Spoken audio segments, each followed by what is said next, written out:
میں نے جو متعدد مواقع سے آیات مبارکہ آپ کو سنائی کہ ہر جگہ پر چوٹی کی چیز صبر ہے، آخری چیز جو بیان ہوتی ہے وہ صبر ہے۔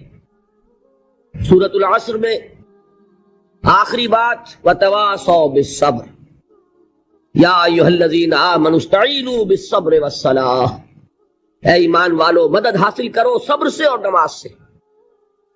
ان اللہ مع الصابرین، اللہ تعالیٰ صبر کرنے والوں کے ساتھ ہے۔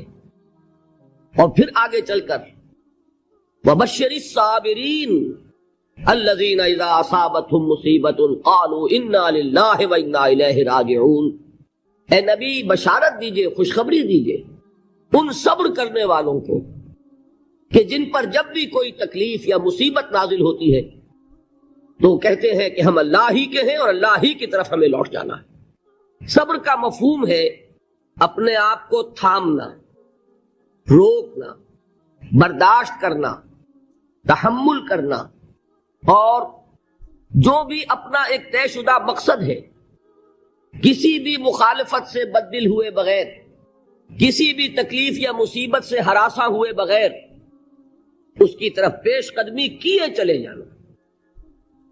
بڑی سخت سردی پڑ رہی ہے، فجر کا وقت ہے، گرم پانی کا اہتمام نہیں ہے، اب اس وقت فجر کی نماز کے لیے اٹھنا، ٹھنڈا پانی اگر ہے تو وضو تو کرنا ہوگا، اس ٹھنڈے پانی سے وضو کرنا، اس وقت لحاف سے نکلنا ہی بہت مشکل، ٹھنڈے پانی سے وضو کرنا اور مصیبت۔ یہ جب تک انسان میں صبر کا مادہ نہ ہوگا ممکن ہی نہیں۔ اس کو کہیں گے صبر علی الطاعہ، اطاعت پر صبر کرنا۔ ناگواری محسوس ہو رہی ہے لیکن اس ناگواری کو برداشت کرتے ہوئے انسان اللہ کے حکم کے اوپر جمع رہے، اللہ کے حکم پر عمل کرے۔ یہ کیا ہے؟ یہ صبر ہے۔ اگر یہ صبر نہیں ہے تو ظاہر بات ہے کہ انسان اللہ کے اس حکم پر عمل نہیں کر سکے گا۔ صبر کا مادہ نہیں ہوگا تو آپ کام نہیں کر سکیں گے۔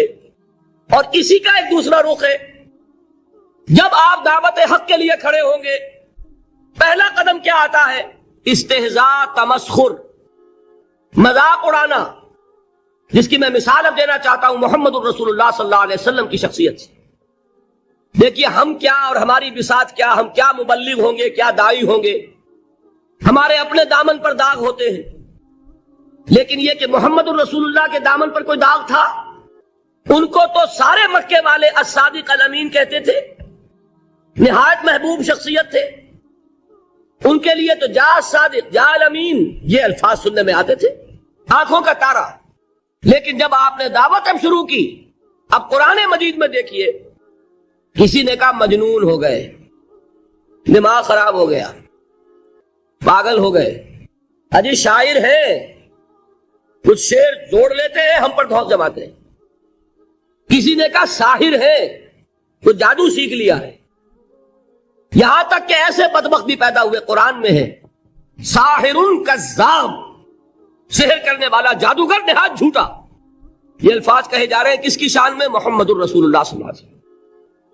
قرآن میں نقل کیا گیا یا ایھا الذی نزل علیہ الذکر انک لمجنون۔ کبھی آپ نے اس کا ترجمہ سوچا؟ ہے وہ شخص، دیکھیے تصور کیجئے حضور جا رہے ہیں، تشریف لے جا رہے ہیں، کسی دعوت میں ہے، تبلیغ میں، یا ویسے ہی تشریف لے جا رہے ہیں، اور کوئی ایک جمگھٹا ہے لوگوں کا، ادھر سے فقرہ آتا ہے، تیر کی طرح لگتا ہے دل میں جا کر محمد کے صلی اللہ علیہ وسلم۔ اے وہ شخص جس کا یہ خیال ہے کہ اس پر کوئی ذکر نازل ہو رہا ہے، ہمارے خیال میں تو تمہارا دماغ خراب ہو گیا۔ یا ایھا الذی نزل علیہ الذکر انک لمجنون، کہا کہ نہیں کہا؟ اور یہ نہ سمجھیے کہ حضور صلی اللہ علیہ وسلم کے قلب مبارک کو تکلیف نہیں ہوتی تھی۔ میں قرآن سے ثابت کروں گا، میں کہیں کوئی کہانیاں بیان نہیں کرنا چاہتا۔ قرآن نے کہا ہے وَلَقَدْ نَعْلَمُ أَنَّكَ يَضِيقُ صَدْرُكَ بِمَا يَقُولُونَ، اے نبی ہمیں خوب معلوم ہے صلی اللہ علیہ وسلم کہ جو کچھ یہ لوگ کہہ رہے ہیں اس سے آپ کا سینہ بھجتا ہے، یہ جو گھٹن ہوتی ہے، صدمہ ہوتا ہے۔ انکا یضیق صدرک بما یقولون، ہمیں خوب معلوم ہے کہ جو کچھ یہ باتیں آپ کو سننی پڑ رہی ہیں، یہ کڑوی کسیلی باتیں، یہ جو فکرے چست ہو رہے ہیں، استہزاء ہو رہا ہے، تمسخر ہو رہا ہے۔ سورہ حجر میں ہے ایک جگہ کھڑے ہوئے لوگ قرآن کا مذاق اڑا رہے ہیں، بھائی فلاں آیت تم لے جانا، فلاں آیت میری ہوگی، اس کے ٹکڑے کر رہے ہیں، اس کے ٹکڑے حصے بکھرے کر کے قیمہ بنا کر ان آیات کا تمسخر اڑا رہے ہیں۔ ایک جگہ قرآن مجید میں مذکور ہے کہ فرشتوں کا مذاق اڑ رہا ہے۔ بھائی یہ دیکھو، محمد نے کہا ہے صلی اللہ علیہ وسلم کہ جہنم پر تو کل 19 فرشتے ہیں، علیہا 19 قرآن میں آیت نازل ہوئی۔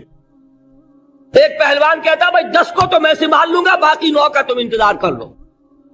یہ باتیں آ رہی ہیں حضور کے کانوں میں۔ کلام الہی کے ساتھ کیا سلوک ہو رہا ہے، مجھ پر کیا فکرے چست کیے جا رہے ہیں، مجھ پر جس طریقے سے استہزاء اور تمسخر کا رویہ اختیار کیا گیا ہے، دل بھچ رہا ہے، دل میں صدمہ ہے۔ دیکھیے سورہ نون ہے، اور میرے نزدیک یہ دوسری وحی ہے جو حضور پر نازل ہوئی ہے، اس کی ابتدائی آیات، نون والقلم وما یسطرون ما انت بنعمت ربک بمجنون وان لک لاجرا غیر ممنون وانک لعلی خلق عظیم فستبصر ویبصرون بأیکم المفتون ان ربک هو یعلم بمن ضل عن سبیلہ وهو اعلم بالمہتدین۔